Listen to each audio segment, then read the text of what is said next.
Thanks, Pat. Thank you. Get me all wound up now. Good. Don't do that.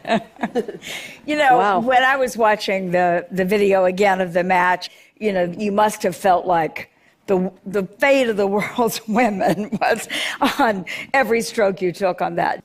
Were you feeling that?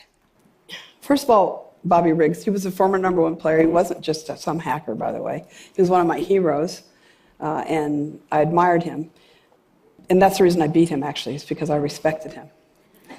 It's true. My mom and dad, especially my dad, always said, respect your opponent and never underestimate them, ever. And he's correct. He was absolutely correct. But I knew it was about social change.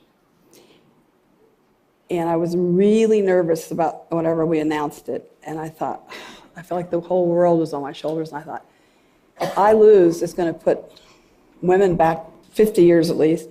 Title IX had just been passed the year before, June 23rd, 1972. And women's professional tennis, there were 9 of us that signed a $1 contract in 1970. Now remember, the match is in 73. So we're only in our 3rd year of having a tour where we could actually play, have a place to compete, and make a living. So there were 9 of us that signed that $1 contract. And our dream was for any girl born in any place in the world, if she were good enough, there'd be a place for her to compete and for us to make a living. Because before 1968, we made $14 a day, and we were under the control of organizations. So we really wanted to break away from that. But we knew it wasn't really about our generation so much. We knew it was about the future generations. We do stand on the shoulders of the people that came before us. There's no question. But every generation has a chance to make it better.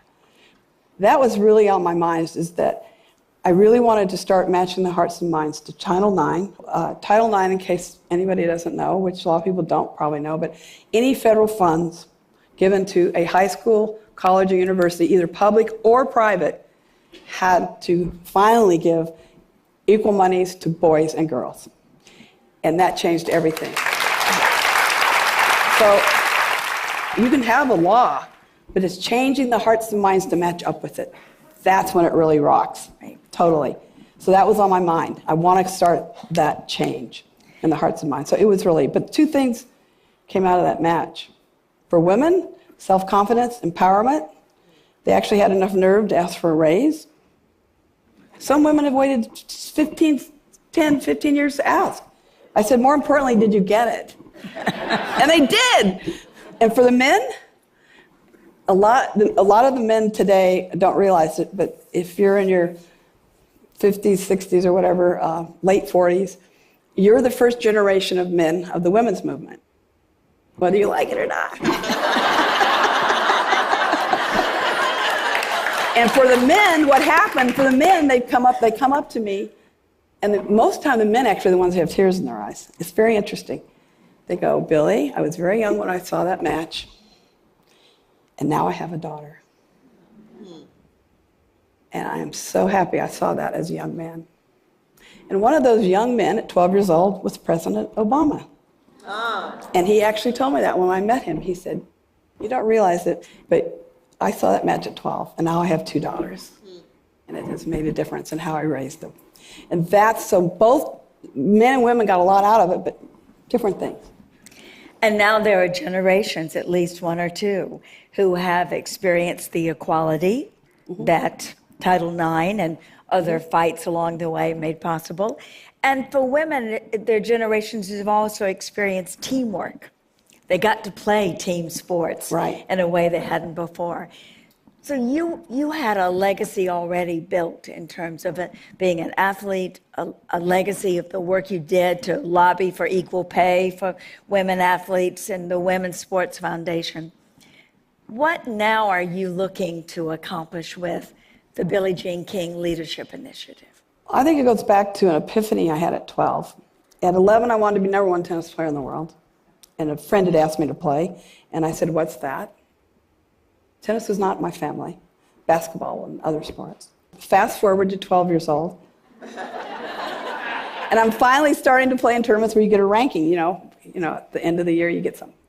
So I was daydreaming at the Los Angeles Tennis Club, and I started thinking about my sport and how tiny it was. But also that everybody who played wore white shoes, white clothes, played with white balls, and everybody who played was white. And I said to myself at 12 years old, where is everyone else?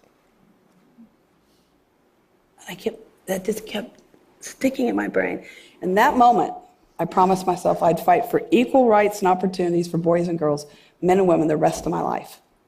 And that tennis, if I were fortunate enough to become number one, and I know being a girl would be harder to have influence already at that age, that I had this platform. And tennis is global. And I thought, you know what? I've been given an opportunity that very few people have had. Now, I didn't know if I was going to make it. This is only 12. I sure wanted it, but making it's a whole other discussion. But I just remember I promised myself, and I've really tried to keep my word, and that's who I truly am. That's just fighting for people. And unfortunately, women have had less, and we are considered less.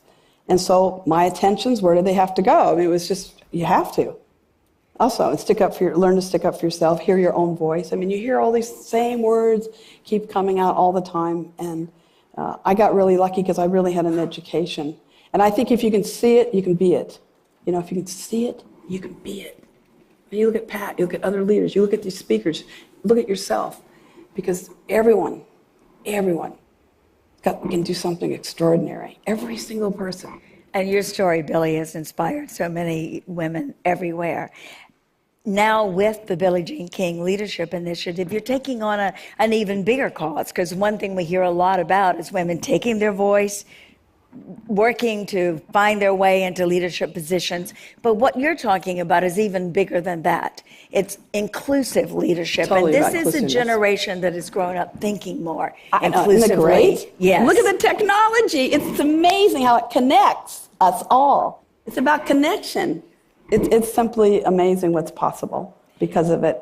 But the Billie Jean King Leadership Initiative is really about the workforce mostly and trying to change it so people can actually go to work and be their authentic self.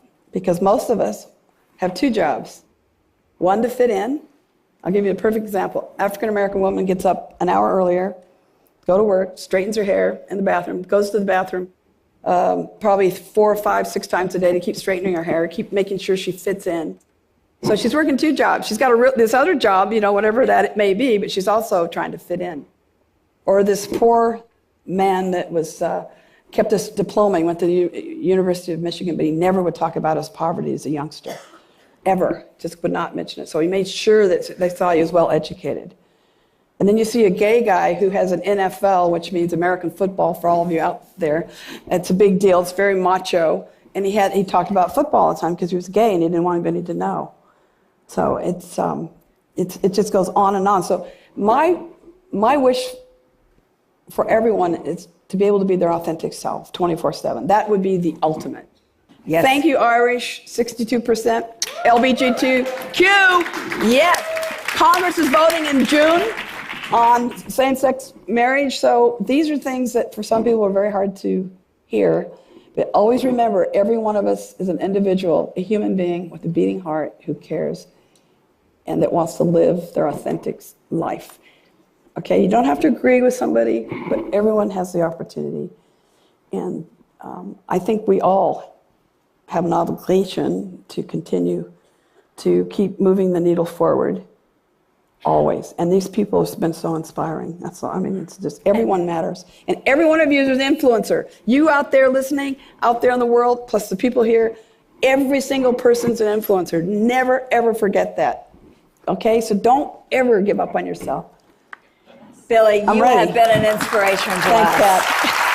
Sorry, I didn't go on Thanks, Ted. Thanks a lot.